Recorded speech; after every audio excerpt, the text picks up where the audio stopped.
नमस्कार, रफ्तार मीडिया में आपका स्वागत है। आपके साथ मैं रीना झा बालियान। खबरों का रुख करेंगे, लेकिन उससे पहले एक नजर डालते हैं इस वक्त की हेडलाइंस पर।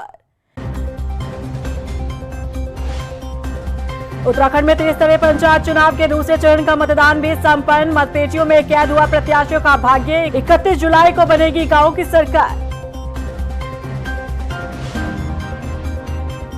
उत्तराखंड में आपदा के हालातों से निपटने के लिए मोर्चा संभालेगी महिलाएं। ग्रामीण महिलाओं को सिखाए जाएंगे आपदा प्रबंधन के तरीके। राहत बचाव कार्य की भी दी जाएगी ट्रेनिंग।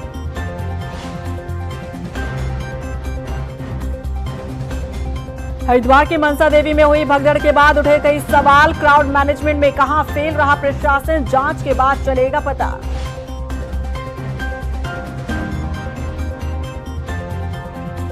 और उत्तराखंड में 29 जुलाई को भारी बारिश की चेतावनी। मौसम विभाग ने 5 जिलों के लिए जारी किया ऑरेंज अलर्ट। एजेंसियों को सतर्क रहने की सलाह। और चलिए बुलेटिन की शुरुआत कर लेते हैं। उत्तराखंड में पंचायत चुनाव के दूसरे चरण के लिए मतदान संपन्न हो चुका है। गांव की सरकार को चुनने के लिए वोटर्स मतदान केंद्रों तक पहुंचे और अपना कीमती वोट दिया। 40 विकास खंडों में 14,751 प्रत्याशियों की किस्मत मतपेटियों में कैद हो गई है। ये रिपोर्ट देखिए। पंचायत चुनाव में खूब हुआ मतदान, वोटर्स में दिखा उत्साह। मतपेटियों में कैद प्रत्याशियों की किस्मत। 31 जुलाई को होगा भाग्य का फैसला। उत्तराखंड में त्रिस्तरीय पंचायत चुनाव के दूसरे चरण के लिए आज मतदान का दिन रहा। 40 विकास खंडों में सुबह 8 बजे से वोटिंग शुरू हुई, जो शाम 5 बजे तक चली। देहरादून में शाम 4 बजे तक 67.08% मतदान हुआ। मतदान के लिए वोटर्स काफी उत्साहित नजर आए। सुबह से ही वोटर्स मतदान केंद्र पहुंचने लगे और गाँव की सरकार बनाने के लिए अपना कीमती वोट दिया, जिससे स्कूल जाने में बड़ी दिक्कत होती है बच्चों को, और यातायात का पूरा साधन ठप हो जाता है। कोई अगर हॉस्पिटल जाना होता है तो पेशेंट को या तो वहाँ प्राण त्यागने पड़ते हैं या किसी भी प्रकार की कोई फैसिलिटी बंद हो जाती है। और जैसे कि वहाँ ना ही कोई आंगनवाड़ी केंद्र है, कुछ भी बात क्या, हर चीज़ ख़त्म है वहाँ पे। तो हम ये चाहते हैं जो हमारे इस वर्ष जो 5 साल के लिए प्रत्याशी आ रहे हैं, वो इस बार हमारे गाँव की सड़कों का निर्माण करें। बस सर, अब जो कोई भी इस बार बनेगा उनसे हमारी यही गुजारिश रहेगी हमारे रास्ते की और हमारे गांव की उन्नति अच्छे तरीके से की जाए। बता दें कि पंचायत चुनाव के दूसरे चरण में सदस्य ग्राम पंचायत के 933 पदों पर 1998 प्रत्याशी, प्रधान ग्राम पंचायत के 2726 पदों पर 7833 प्रत्याशी, सदस्य क्षेत्र पंचायत के 1225 पदों पर 4214 प्रत्याशी, सदस्य जिला पंचायत के 14 पदों पर 716 प्रत्याशी मैदान में रहे, जिनकी किस्मत मतपेटियों में कैद हो गई। 21,57,199 मतदाताओं ने पंचायत चुनाव के दूसरे चरण में वोट डाला। मैं यही सरकार है जो भी मेरे आवाज़ को सुन रहा है, मेरी उनसे यही अपील है कि कृपया इस पे भी ध्यान दें कि गाँव के देखो और चीज़ें बाद में, पहले आप वहाँ का रास्ता ठीक करा दीजिए। जैसे बारिश में जो जंगल है उसके किनारे की जो मिट्टी है सब आ जाती है, पैदल भी नहीं चल पाते हम लोग। सर एम्बुलेंस भी नहीं आ सकती सर, जिसका जो कम से कम 1 किलोमीटर का रास्ता है हमारा सिर्फ, चाहे हम सिंगला बाईपास से आएँ चाहे अपना प्रेमनगर रोड से आएँ। 1 किलोमीटर का रास्ता बना है, जिससे कि 700 मीटर अपना फॉरेस्ट का एरिया पड़ता है सिर्फ 700 मीटर, वो भी पास नहीं हो पा रहा है, जिससे कि बरसात में बहुत दिक्कत होती है, बच्चों को भी दिक्कत होती है। कभी कोई बीमार हो गया, अभी ताजी बीमार चल रही है, एम्बुलेंस तक नहीं आ सकती सर अभी। बता दें कि पंचायत चुनाव के पहले चरण में 49 विकास खंडों में 68% मतदान हुआ था और पुरुष मतदाताओं को पीछे छोड़ महिला मतदाताओं ने बढ़ चढ़कर मतदान किया था। रफ्तार मीडिया के लिए देहरादून से सुशांत सिंह के साथ ब्यूरो रिपोर्ट। उत्तराखंड में ऑपरेशन कालनेमी की निगरानी के लिए पुलिस मुख्यालय स्तर पर एसआईटी गठित करने का फैसला लिया गया, ताकि प्रदेश में बेहतर ढंग से ऑपरेशन कालनेमी को संचालित किया जाए और भेष बदलकर लोगों को ठगने वालों पर कार्रवाई की जा सके। खुद सीएम धामी ने कहा कि उत्तराखंड सीमांत प्रदेश होने के साथ ही सनातन की पुण्य भूमि भी है, इसीलिए यहाँ डेमोग्राफी में बदलाव की किसी भी सूरत में बर्दाश्त नहीं की जाएगी। निश्चित तौर पर जो धर्मांतरण कानून पर सख्ती की आवश्यकता महसूस हो रही है, और जिस तरह आपने उत्तर प्रदेश के अंदर देखा है, झांगुर बाबा का एक बड़ा प्रकरण चल रहा है, और धर्मांतरण के आड़ में जो देश विरोधी गतिविधियां हो रही हैं वो ज़्यादा चिंता का विषय है। तो इसको और गहराई से देखने की आवश्यकता है। इस पे हमको इसके तह तक जाना पड़ेगा। जो लोग ये धर्मांतरण करते हैं गलत नामों को बदल कर, तो इसकी तह तक जाना होगा, क्योंकि ये संभावना है कि इसकी आड़ में कहीं ना कहीं देशद्रोही गतिविधियाँ भी चल रही होंगी। तो उससे उत्तर प्रदेश से सबक लेते हुए हमको अपने प्रदेश में भी इस पर थोड़ा सख्ती करने की आवश्यकता है, ताकि प्रदेश की सुरक्षा का भी एक सवाल है। तो ये ठीक मुख्यमंत्री का एक अच्छा निर्णय है। उत्तराखंड में आपदा से निपटने के लिए अब महिलाओं को भी ट्रेनिंग दी जाएगी। राज्य आपदा प्रबंधन विभाग ने स्वयं सहायता समूह से जुड़ी महिलाओं को ट्रेनिंग देने का फैसला किया है। जल्द ही प्रदेश भर में ट्रेनिंग शुरू कर दी जाएगी, ताकि प्रदेश में आपदा के दौरान राहत और बचाव कार्य में महिलाएं भी सहयोग कर सके। ये रिपोर्ट देखिए। आपदा सखी बनेंगी उत्तराखंड की महिलाएं। महिलाएं सीखेंगी आपदा प्रबंधन के गुर। महिलाओं को मिलेगी ट्रेनिंग। राहत बचाव कार्य में जुटेंगी राज्य की महिलाएं। उत्तराखंड के पर्वतीय जिले आपदा की दृष्टि से अति संवेदनशील होते हैं। खासकर बरसात के मौसम में आपदा की स्थिति बनी रहती है। ऐसे में सुदूरवर्ती क्षेत्र में राहत और बचाव कार्य के लिए काफी दिक्कतों का सामना करना पड़ता है। इसीलिए आपदा प्रबंधन विभाग ने प्रदेश के सभी 13 जिलों में आपदा सखी बनाने का फैसला किया है। ये वो महिलाएं होंगी जो स्वयं सहायता समूह से जुड़ी हुई हैं। महिलाओं को आपदा प्रबंधन विभाग प्रशिक्षित करेगा, ताकि ये महिलाएं अपने गांव में दूसरे लोगों को भी प्रशिक्षित कर सके। प्रदेश भर में तकरीबन 65,000 स्वयं सहायता समूह हैं, जिससे 5 लाख महिलाएं जुड़ी हुई हैं।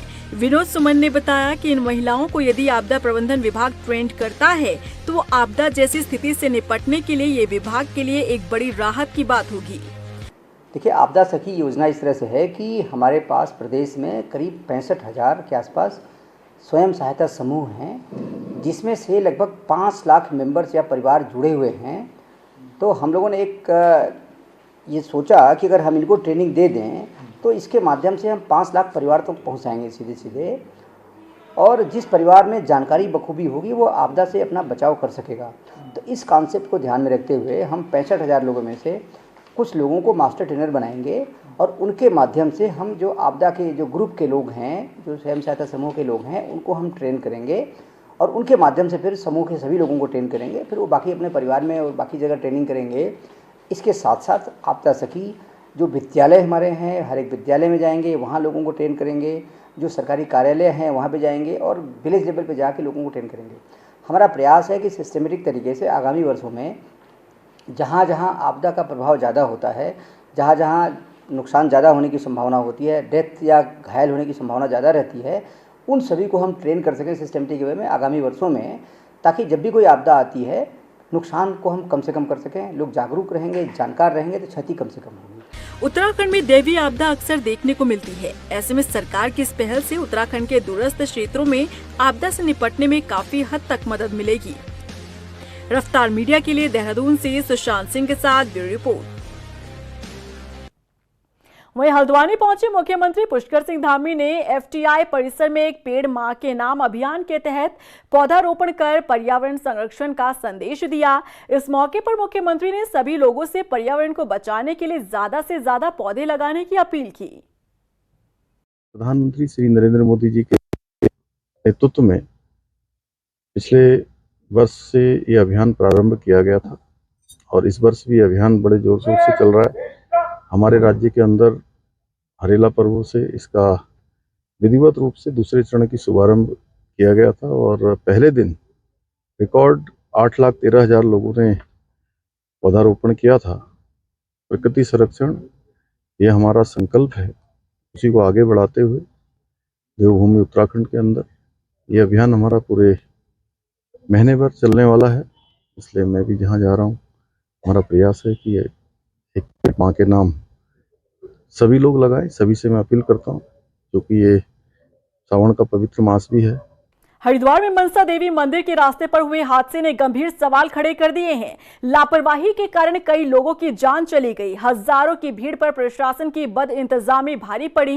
क्राउड मैनेजमेंट से लेकर इंतजामों की इस हादसे ने पोल खोल कर रख दी है। आखिर कहां बरती गई लापरवाही और किसकी चूक से मनसा देवी के रास्ते पर हुआ ये बड़ा हादसा, देखिए इस रिपोर्ट में। मनसा देवी मंदिर में किसकी लापरवाही से हुआ हादसा? भीड़ नियंत्रण करने में प्रशासन फेल, सुरक्षा व्यवस्था की खुली पोल, संकरा रास्ता, हजारों की भीड़, मची भगदड़, चली गई जाने। भैया क्या इसमें शॉर्ट सर्किट हो रहा था? जी। हरिद्वार के मनसा देवी मंदिर में रविवार सुबह अचानक से भगदड़ मची और 8 लोगों की जान चली गई। हादसा कैसे हुआ, किस वजह से हुआ, क्या कारण रहे, इसकी फिलहाल जांच बैठा दी गई है। जांच के बाद ही सच्चाई सामने आ पाएगी, लेकिन इस हादसे ने कई गंभीर सवाल छोड़ दिए हैं। हजारों की भीड़ को नियंत्रित करने के लिए प्रशासन की व्यवस्था की पोल खुल गई है, साथ ही सुरक्षा व्यवस्था की भी हकीकत सामने आ गई है। मनसा देवी मंदिर मार्ग पर कई अव्यवस्थाएं सामने आई हैं, जो हादसों को रोकने में फेल साबित हुई। हजारों की भीड़ संभालने के लिए सिर्फ 6 पुलिसकर्मी तैनात थे। जहां हादसा हुआ वहां की व्यवस्था सिर्फ 2 पुलिसकर्मियों के जिम्मे थी। भारी भीड़ उमड़ने पर वो बेबस नजर आए। अस्पताल पहुंचाने के लिए मौके पर मेडिकल की टीम नहीं थी। भीड़ नियंत्रण की कोई व्यवस्था नहीं थी। मंदिर का संकरा रास्ता भी मुसीबत बनी। मंदिर मार्ग पर बिजली के झूलते तार बड़ा खतरा है। रविवार के बावजूद कोई रूट प्लान तैयार नहीं किया गया। पिछले कुछ वर्षों में लगातार इस तरीके की घटनाएं देखने को मिल रही है, चाहे कुंभ में की घटनाएं हों, चाहे ये हो, चाहे उससे पहले के कई ऐसे आयोजन हुए हों जहां अग्निकांड हुआ और लोग मरे।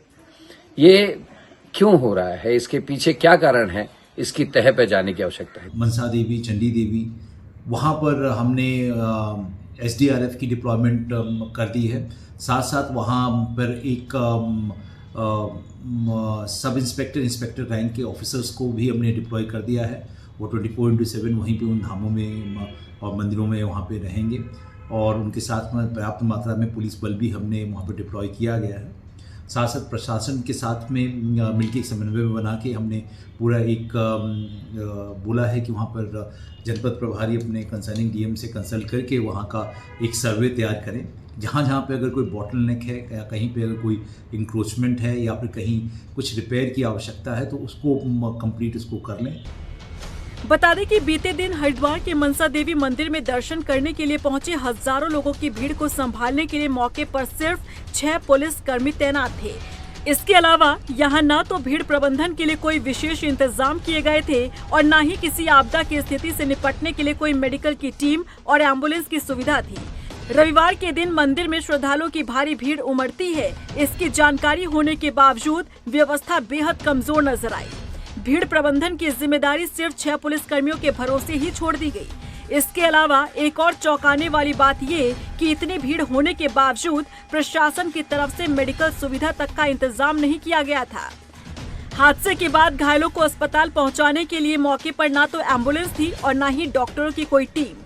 घायलों को श्रद्धालु और पुलिसकर्मियों ने निजी वाहनों और रिक्शों के सहारे अस्पताल पहुंचाया। हैरानी की बात तो ये है कि मनसा देवी मंदिर में हर रविवार को लोगों की भीड़ जुटती है। ऊपर से सावन का ये महीना जिसमें धार्मिक स्थलों पर लोगों की अधिक भीड़ होती है। बावजूद इसके प्रशासन ने पहले से कोई भी तैयारी नहीं की थी।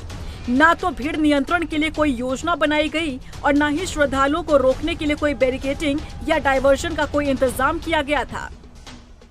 यही कारण रहा कि भगदड़ मचने के बाद नाममात्र व्यवस्था भी फेल हो गई। प्रशासन के इस फेल्योर के साथ ही मनसा देवी मंदिर का संकरा रास्ता जिसने हादसे को और भयावह कर दिया। मनसा देवी मंदिर मार्ग पर अतिक्रमण का मामला पहले भी उठाया जाता रहा, लेकिन हर बार की तरह इस बार भी ठंडे बस्ते में ही डाल दिया गया, जिसका नतीजा ये रहा कि बीते दिन भगदड़ मची तो लोगों को वहां से निकलने के लिए उचित जगह तक नहीं मिल पाई। वहीं यात्रियों की भीड़ बढ़ने पर आवाजाही दोनों एक ही मार्ग से होने से भी संकट बढ़ा। वहीं मंदिर मार्ग पर बिजली के झूलते तार लोगों के लिए परेशानी का सबब बनते दिखे। ऐसे में सवाल ये खड़ा होता है कि आखिर बीते हादसों से क्या प्रशासन ने कोई सीख नहीं ली? साल दर साल धार्मिक स्थलों पर लोगों की भीड़ बढ़ती जा रही है।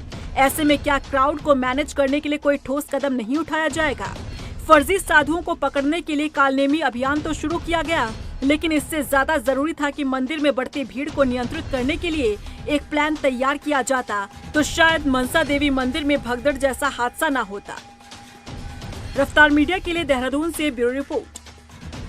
बात अब मौसम की कर लेते हैं। उत्तराखंड के लिए मौसम विभाग ने पूर्वानुमान जारी किया है। प्रदेश में 29 जुलाई को बागेश्वर, पिथौरागढ़, रुद्रप्रयाग और उत्तरकाशी में भारी बारिश के आसार हैं। वहीं अन्य जिलों में भी बारिश की संभावना जताई गई है। ऐसे में मौसम विभाग ने राज्य के लिए अलर्ट जारी किया है।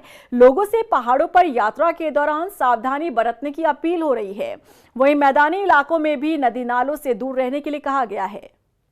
उत्तराखंड में 28 और 29 तारीख को अधिकांश स्थानों पे हल्की से मध्यम वर्षा मिलने की संभावना है। उसके बाद जो 30, 31, 1 में भी जो है अनेक स्थानों पे हल्की से मध्यम वर्षा का दौर मिलता रहेगा।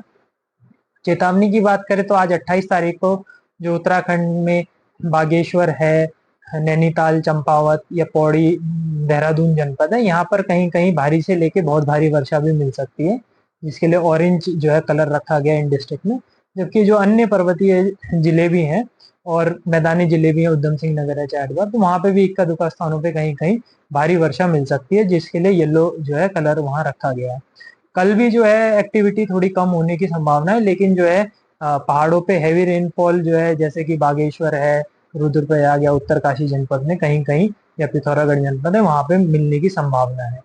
राजधानी देहरादून को नगर निगम शहर स्वच्छ, सुंदर और व्यवस्थित बनाने की दिशा में काम कर रहा है। नगर निगम ने कूड़ा उठान व्यवस्था में बदलाव किया है। नगर आयुक्त नमामि बंसल ने बताया कि पहले घरों से कूड़ा उठाने की जिम्मेदारी एजेंसी के पास थी, लेकिन लगातार मिल रही शिकायतों के बाद नगर निगम ने यह जिम्मा अपने हाथों में लिया है। उन्होंने बताया कि नगर निगम ने तैनात पर्यावरण मित्रों को समय पर वेतन और आवश्यक उपकरण उपलब्ध करवाकर व्यवस्था में सुधार किया है। व्यवस्था को दुरुस्त करने के लिए डोर टू डोर कूड़ा उठान को लेकर के जो कंपनीज लगी थी, उनकी लगातार शिकायतें प्राप्त होती थी। उन्होंने अपने कार्यकाल के दौरान कई बार ऐसे मौके आए जबकि स्ट्राइक की स्थिति आ गई और लगातार जो स्ट्राइक्स होती थी, कूड़ा उठान को लेकर के शिकायतें प्राप्त होती थी। उसी सब के क्रम में नगर निगम के द्वारा स्वयं अब डोर टू डोर कूड़ा उठान का कार्य किया जा रहा है, जिसको लगातार और सुधारने के लिए नगर निगम प्रयासरत है। इसके अलावा जो हमारे सफाई कार्मिक हैं, पर्यावरण मित्र हैं, उन सभी के कल्याण के लिए लगातार उनको प्रति माह प्रोत्साहन धनराशि देने से लेकर के उनके लिए सभी प्रोटेक्टिव गियर उपलब्ध कराना और समय समय पर उनके कल्याण के लिए स्वास्थ्य शिविर लगाते हुए उनको मेडिकल किट्स का डिस्ट्रीब्यूशन करना। वहीं देहरादून में साइबर ठगों ने खेल पुरस्कार के नाम पर फर्जीवाड़ा किया। ठगों ने एक फर्जी वेबसाइट बनाकर खुद को भारतीय और अंतर्राष्ट्रीय खेल पुरस्कार 2025 का आयोजक बताया और पुरस्कार दिलाने के नाम पर लोगों को चूना लगा दिया। उधर एसएसपी एसटीएफ नवनीत सिंह भुल्लर ने बताया कि साइबर ठगों ने खिलाड़ियों को ठगने के लिए राष्ट्रीय पुरस्कार दिलाने का जाल बिछाया और इसके लिए एक फर्जी वेबसाइट बनाकर इस पर आवेदन मांगे गए और डोनेशन के लिए एक QR कोड लगाया गया। हालांकि इस मामले में साइबर थाना पुलिस ने 0 FIR दर्ज कर जांच शुरू कर दी है। इसमें ये स्पोर्ट्स अवार्ड सिलेक्शन कमेटी करके एक वेबसाइट है और जो जानकारी प्राप्त हुई है कि ये फेक वेबसाइट है और इसमें माननीय राज्यपाल महोदय का फोटोग्राफ का गलत तरीके से उन्होंने इस्तेमाल करके उसमें उनको एग्जीक्यूटिव मेंबर बनाया गया है, जो कि गलत है। कुछ और वरिष्ठ पदों पे जो हमारे लोग हैं उनको भी उसमें उनके फोटोग्राफ्स लगे हुए हैं। इस संबंध में हमें जानकारी मिली थी तो एक FIR रजिस्टर करी है और हमने देहरादून जिले को उसको ट्रांसफर किया है और वेबसाइट को डाउन करने के लिए इसमें हाईकोर्ट से पत्राचार किया है। तो इसमें विधिक कार्रवाई हम कर रहे हैं। जो जिसने भी ये बनाई है उसकी अरेस्टिंग की कार्रवाई अभी करी जाएगी विवेचना के बाद। रुड़की के मंगलौर में कूड़ा उठान को लेकर लोगों में नाराजगी देखने को मिल रही है। स्थानीय लोगों का दावा है कि पालिका परिषद की तरफ से साफ सफाई को लेकर कोई व्यवस्था नहीं है और ना ही कॉलोनियों से कूड़ा उठाया जाता है, जिसकी वजह से कूड़े का ढेर लग रहा है। और इतना ही नहीं, शिकायत के बावजूद हफ्ते में सिर्फ एक दिन कूड़ा उठान हो रहा है। सर मैं परेशान होकर काफी दिन से बोल रहा था, 5-4 दिन हो गए और जब कोई कूड़ा नहीं उठाना आया तो मैंने इसमें आग लगा दी। फिर किससे शिकायत करी इसकी? मैंने ईओ साहब को भी बोला, जो नौशाद साहब हैं और संजय साहब को भी, सब जितने भी अधिकारी हैं सब पे कॉल कर रखी है, मेरे पे रिकॉर्डिंग भी है। और चेयरमैन साहब को भी मैंने कॉल की, उन्होंने कहा मैं भी करा रहा हूँ। ये पता नहीं वहाँ तक कितने दिन हो गए इस कूड़े को? सर ऐसा हो गए 4-5 दिन। किस तरह की दिक्कतें आ रही? बरसात भी है सर, सामने स्कूल है, कयान पब्लिक स्कूल है और काफ़ी दिक्कत आती है। बच्चों को भी, आने जाने वालों को गंदगी रहती है, बदबू आती है यहाँ पे। टिहरी के भिलंगना ब्लॉक स्थित प्रथम केदार के नाम से प्रसिद्ध बालेश्वर महादेव मंदिर में महापुराणों को लेकर तैयारी चल रही है। मंदिर के पुजारी देवेंद्र तिवारी और मंदिर समिति के उपाध्यक्ष विजयराम जोशी ने बताया कि कार्यक्रम का आयोजन 30 जुलाई को होगा। उन्होंने बताया कि बड़ी संख्या में श्रद्धालुओं के आने की उम्मीद है। यहाँ पर मंदिर समिति की ओर से भगवान शिव के इस श्रावण मास में यहाँ पर 30 तारीख से 3 पुराण का आयोजन किया जा रहा है, जिसमें शिव महापुराण, श्री देवी भागवत पुराण और स्कंद महापुराण, और जिसमें स्कंद महापुराण में 7 भाग हैं। उनमें हमने प्रवचन के लिए 3 आचार्य जी को नियुक्त किया है। और इसी के साथ फिलहाल इस बुलेटिन में बस इतना ही, लेकिन चलते चलते एक नजर डालते हैं इस वक्त की हेडलाइंस पर। उत्तराखंड में 23वें पंचायत चुनाव के दूसरे चरण का मतदान भी संपन्न। मतपेटियों में कैद हुआ प्रत्याशियों का भाग्य। 31 जुलाई को बनेगी गांव की सरकार। उत्तराखंड में आपदा के हालातों से निपटने के लिए मोर्चा संभालेगी महिलाएं। ग्रामीण महिलाओं को सिखाए जाएंगे आपदा प्रबंधन के तरीके। राहत बचाव कार्य की भी दी जाएगी ट्रेनिंग।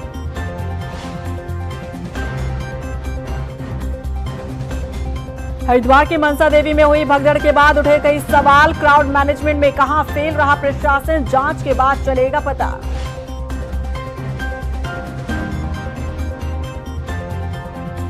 और उत्तराखंड में 29 जुलाई को भारी बारिश की चेतावनी। मौसम विभाग ने 5 जिलों के लिए जारी किया ऑरेंज अलर्ट। एजेंसियों को सतर्क रहने की सलाह।